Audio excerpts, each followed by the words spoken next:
Oke. Halo teman-teman, kembali lagi nih dengan channel kesayangan kita. Nah, pada video kali ini, aku mau membahas hal yang cukup banyak ditanyakan oleh teman-teman semua di kolom komentar. Baik itu di komentar YouTube ini, di Facebook, dan juga di WhatsApp. Ya teman-teman, begitu banyak teman-teman yang bertanya nih terkait pertanyaan ini. Nah, apa sih pertanyaannya teman-teman?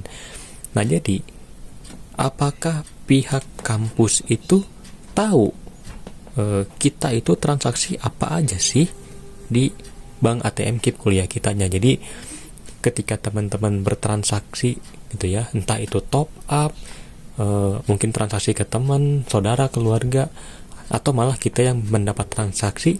Nah, apakah pihak kampus itu tahu terkait dengan ATM KIP kuliah kita? Nah, apakah pihak kampus tahu, teman-teman, seperti itu?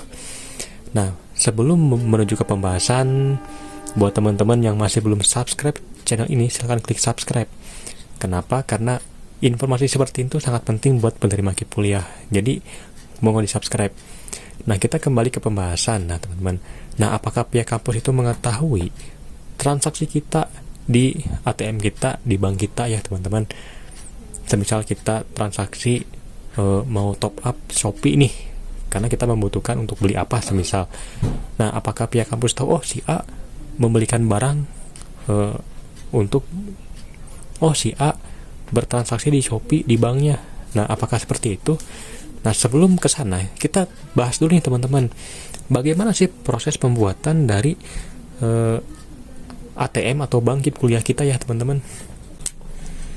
Nah, dalam proses pembuatan ATM KIP kuliah, teman-teman, aku di sini mengatakan ATM itu sama dengan buku tabungan yang ini ya, teman-teman. ATM dan buku tabungan kan sama pembuatannya nih, gitu. Nah, dalam proses pembuatan buku rekening KIP kuliah, ya teman-teman, proses pertamanya kan itu membutuhkan KK ya, teman-teman.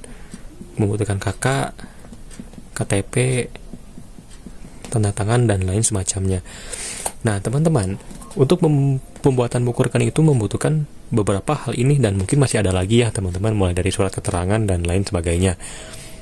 Nah, dalam pembuatan buku rekening ini tuh sama seperti bank reguler.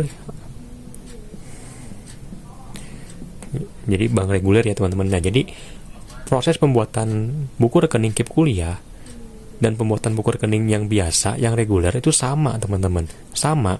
Nah, yang membedakan itu apa? Nah, yang membedakan itu hanya dari surat keterangan doang. Nah, kalau teman-teman ingat, surat keterangan yang dibutuhkan oleh teman-teman semua untuk membuat buku rekening KIP kuliah itu adalah surat keterangan dari rektor yang menyatakan bahwa kita itu penerima KIP kuliah. Nah, cuman SK itu doang teman-teman. Cuman SK itu doang. Untuk proses pembuatannya sama. Kita harus ngantri dulu, kita harus ke CS dan menunggu prosesnya teman-teman, barulah jadi seperti itu. Nah, kemudian untuk penggunaan teman-teman, untuk penggunaan tentunya sama aja teman-teman, nggak ada yang eksklusif nih. Nah, yang membedakan kan kalau dari penggunaan ini kan lebih ke yang pertama kan tidak ada yang namanya bunga ya teman-teman, bunga. Nah, bunga itu tidak ada, berbeda dengan bank reguler. Nah, untuk penggunaan mulai dari transfer, top up, baik itu transfer sesama bank atau antar bank ya sama saja teman-teman, penggunanya tidak ada bedanya dengan bank atau ATM reguler gitu teman-teman. Kemudian untuk ketentuan umum, nah ketentuan umum juga sama saja teman-teman, tidak ada yang berbeda lagi-lagi dari penggunaan. Nah, masuk ke apakah pihak kampus itu tahu atau tidak ya teman-teman. Nah, kita coba pahamin dari di sini ya teman-teman. Kalau teman-teman membuka dari sini, dari poin yang nomor 7 teman-teman. Oke, aku zoom dulu ya. Di sini mengatakan bahwa penabung berkewajiban untuk berhati-hati dalam penggunaan dan atau penyimpanan buku tabunganku untuk mencegah terjadinya penyalahgunaan atau pelanggaran atau kejahatan oleh pihak ketiga terhadap buku tabunganku atau penabung. Nah, teman-teman wajib pahami di sini nih teman-teman, yaitu pihak ketiga teman-teman. Nah, dari pihak ketiga ini tuh maksudnya apa teman-teman? Maksudnya apa? Nah, semisal kita memiliki buku tabungan seperti ini.